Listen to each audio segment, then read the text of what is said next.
And last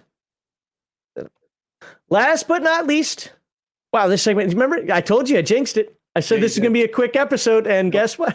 Last but not least, the game we've recently covered, the game where Heathen Dog only gets a B+ because he forgot to make a character for it. Maybe we can do that next year. But Rifts, Ultimate Edition. Ultimate Edition. Objectively worse than regular Rifts. Objectively worse. They made Kevin made horrible mistakes when he updated Rifts, and this is what we have to show for it. Can I say one thing in defense? Like you said before, was it about Beyond the Supernatural? There was a necessity for it, though. Whether we like it or not, it was based on the zeitgeist. Yeah. Well, I get you. I'm with you. But it's based on at least have that understanding for folks that it was based on the zeitgeist. All right. So what we have here is the Rifts made a little bit worse because of other people and their opinions, which most people's opinions are wrong. And it leaked in the Rifts book. And what we have is the Rifts Ultimate Edition. It gives new OCCs, which are worthless. Elemental Fusionist is one of them. Stupid. Shifter, Rifter, Gifter, Bifter, whatever. Worthless class. Don't do it. Don't do it. It gives automatic dodge to people beyond juicers, which is strange to me because juicers pay an ultimate price for things. They should have stuff that's just theirs. I don't get it. But Rifts in general, when I talk something good about Rifts, I'm talking about Rifts 1994. All right. So Rifts in general is the culmination of Palladium. What I said before, all the other books were building upon each other from Mechanoids up to now. For the most part, books would make a new concept or put forth a new concept, and that would roll over into the next book and the next book, gathering strength, being refined. And then we hit the bottom of the hill, which is Rifts, where everything can exist. The idea of Rifts is in the name. I mean, there are holes to other dimensions that are these other books. There's dimensions to Heroes Unlimited universes. There's dimension to Beyond the Supernatural universes. There's dimension to Nightbane universes. There's a Rifts dimension that leads to Palladium fantasy. All of this stuff is possible. And with the Rifts conversion books, you can bring these other systems to Rifts and convert it to the Rifts system, which doesn't take a lot, to be fair. Doesn't take a lot. Especially that since second edition came out with all the other books, if you play second edition Palladium Fantasy, you can easily go over to Rifts. The only thing you need the conversion book for is to know if you go to MDC or not and how much it converts to. Okay, boom. 5 minutes and you're good to go. Rifts is a smorgasbord of everything. Everything is possible. Everything, old characters that you played in other Palladium systems, you can bring here. But they were level 10. They're strong. Well, level 10 is great and all, but in Rifts, you're still just a dude. You know, level 10 in Palladium Fantasy, you are hot shit. Level 10 in Rifts, you probably aren't. I mean, you're better than the average Joe, to be fair, but come on, Rifts is, big and powerful. You are still a little fish in a big pond. And after Rifts, offshoots all kinds of other things. Phase World, Scrapers, the three galaxies, the Anvil, galaxy, stuff like that. So you have a whole lot of stuff from Rifts. You can jump off now into space. That's great. That's absolutely great. I don't know what else to say about Rifts other than that. Okay, well, what's the? I think you kind of did it there. You said, what did it bring to the Palladium multiverse or megaverse? What did it bring, and what's the positive? And the positive was it literally brought in everything. Yeah. It brought in all the other books. It made all the other books relevant to now because they can all be used. So what's the negative? What's the negative impact that Rifts had on? The negative impact is that what Max doesn't like about Rifts is the gonzo aspect of it, that everything can exist, so everything does. But a lot of times, unless the game master is very careful, it can turn it into a shit show. It can turn it into just a ridiculous mash of things that shouldn't be. Now, that's the idea of Rifts. It is. But in practice, you have to be very, very careful with that, or it can get out of hand. And with Rifts, it's very easy to get out of hand and roll into the ridiculous side of things. Which I hate taking this devil's advocate side because I agree, but I'm going to for a moment. For some people is exactly the benefit of it, though. You can finally play the characters or the setting or the concept of your weird, crazy, wacky gonzo dream. Hey, play tune. Shut up. Okay. So Rift's strength and weakness is its absolute versatility. The strength is it has the absolute versatility. The weakness is you must use the absolute versatility. You have to, or else it's not Rifts. So it's really, really hard to thread that needle between fun and ridiculous. And that's subjective. That's not even objective. Yeah, it is. That's the problem. It is. I think it's all ridiculous. Yeah, that is subjective. So one person can think you're doing great, and another person at the same table is like, this is ridiculous, and they're both right. Yeah, which sucks as a game master because that doesn't help you any. So, my rating is going to be a 3. I have to be a 3. The reason being, I have to, because I'm rating Rift's Ultimate. That right there lost a star. Okay, fair enough. So you're not rating the Rift system as a whole. No, I'm rating this book. Specifically this book. Got it. Okay. The Rift's Ultimate Edition is objectively worse than original Rifts. Objectively worse. That lost a star. And the other star loss is because, yes, Rift's strength is anything can happen. Rift's weakness is everything does happen. And it's so hard for a game master to navigate and still come out reasonable and coherent at the end. That's damn near a mic drop right there because you just took my talking point from me. Oh, sorry. No, that's good. So what I said about it is it's a kitchen sink game. Yeah. So if you look closely at the animations, you will see a tumbling kitchen sink going across the asteroid field. It's there. Get the reference?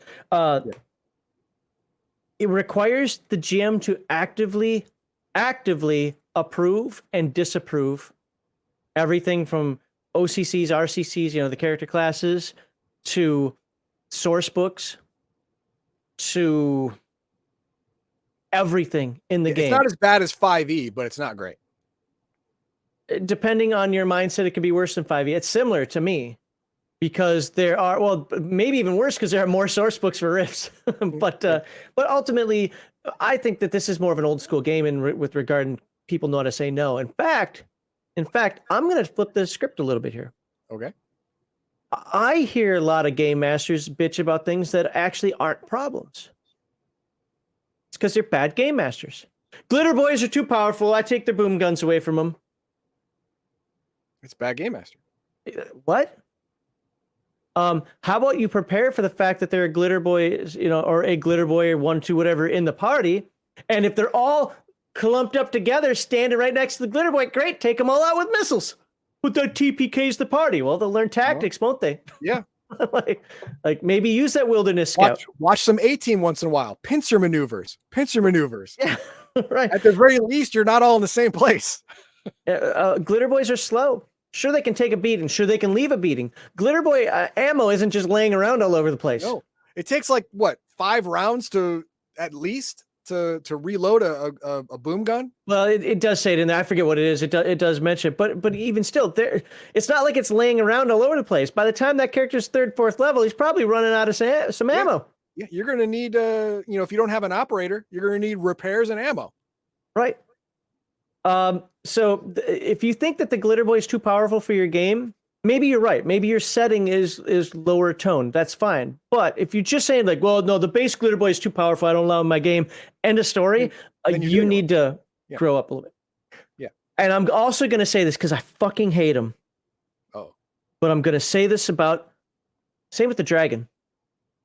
The dragon's dumb. It's not overpowered. No, it is dumb. Yep.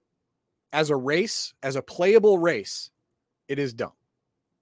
But it's a kitchen sink game. Yes. so it fits. It's dumb, but it fits. Right. So if you're saying no because the dragon's overpowered, again, you have a severe lack of imagination. Yeah. And this is where Heathen Dog was right, because this game is a game I don't ever want to be a game master for. Because it takes work to properly set up a scenario that the characters can be challenged, have dang near infinite ability to attack, run away, sneak around, whatever. And you have to put it all together with what are the abilities? How many attacks does this juicer have? And with what bonuses versus, the city rat over there. Well, I mean, hopefully he's not charging in the front, but what is he going to find out? What can the ley line walker do? Is there a ley line here? What's the mind melter doing? What are these classes doing? Is the shifter causing problems? I know Heathen Dog doesn't like the shifter, but there's one in the group. Is he trying to riff some things in or out? What is going on here? And you have to be prepared for that. If you just start saying no, this is not the game for you. If you can't handle yes, oh shit, I've got to figure out how the hell that's going to work and I got to do it quickly, this is not the game for you, at least as a game master. This is not the game for this guy as a game master. In fact, until very recently, it wasn't even for me as a player. But I've had two recent experiences that one, Kevin coming on and saying a couple of things, and actually playing in that Rifts game. If you guys want to go watch an RPG is Dumb's channel, just 1 second for that. Okay, you know what? I have a newfound appreciation for the game. I do. And gaming with ADHD for $4.99. Thank you very much for the $4.99. Really do appreciate that. Thank you. Thank you for your show. So much nostalgia for me from high school, 30 plus years. Yeah, same here. Got me to buy the bundle of PDFs and now to rebuild the old collection. And I will be talking about that in segment 2. Yeah, we're not even at segment 2 yet. Yeah, I don't think I'm going to make it. This one is way too long. Well, we got to cover it because it's important news for everybody. Anywho, if you like over the top, I'm going to stop using the word gonzo. If you like over the top, if you like everything can be there, but also can manage it and also know how to say no. No, you are not using that source book. I know Kevin came on and corrected Heathen Dog and said, no, they are meant to all be mashed together if that's what you want to do. I don't agree with that. I'm not saying you can't. I'm saying you shouldn't. You're opening up a can of worms that you just make it. What is it you say? Yeah. You just make it hard for yourself. No, you're absolutely right. That is. I completely forgot about that. The problem with the Rifts world books is that they are not balanced against each other. Right. Within the books, they are balanced. Yep. New West, within the New West, balanced. The Japan world book within itself, balanced. You start taking stuff from Japan, move it over to New West, or vice versa, imbalance happens. Atlantis, the spellcasters from the druids from England, and work. You have to. You as a game master have to change it up. You have to jigger it. You have to bonus things here, minus things there for it to work within another frame. And it's just too much hassle. I know you're going to get comments on that, but I do it all the time. I let them pick whatever they want because I'm a good game master and I can figure it out. No, you probably play a game of chaos. Yeah. Let's go. What was that? He's a game master with more time and that he wants to burn, and I don't have that. Okay, Crafty says take Atlantis to England and that ship breaks, right? But you can do it. Yeah. Kevin even said that's how it's written up. I think it's a bad idea, but there you go. This game allows for all possibilities, and I know Heathen Dog alluded to it. This will be the last thing I say other than my score. You can take all those games that we talked about beforehand. You can take your Palladium fantasy character, and there are 3 conversion books now that you can use to bring them over. You can bring your Heroes Unlimited character over. You can bring your After the Bomb character over. Yada, yada, yada. It's ready for all of them. Are you ready, though? Yeah. Oh, my star rating? I'm actually nicer than Heathen Dog again. Wow. And it's because I'm relating this to everything as a whole within the Palladium Megaverse. I don't like the Rift's Ultimate book for many of the same reasons that he said. I think there actually are a lot of good additions in here. But I think some of those negatives that he's already mentioned, the negative attributes, the elemental fusionist, some of the other changes that I saw, somebody put in chat, the new look for the coalition. Mm-hmm. Those are all nonsense changes that didn't need to be done. They're dumb. But you may like them. But all told, the Rift's universe, the Rift settings, where he did the book, which is probably more appropriate than what I'm doing the Rift setting. I give it 4 stars. The only reason I don't give it 5 is because it is complicated and it has the worst. Don't buy the Rift's Game Master book. It won't help you out at all. Buy the Heroes Unlimited Game Master book. That one's freaking amazing.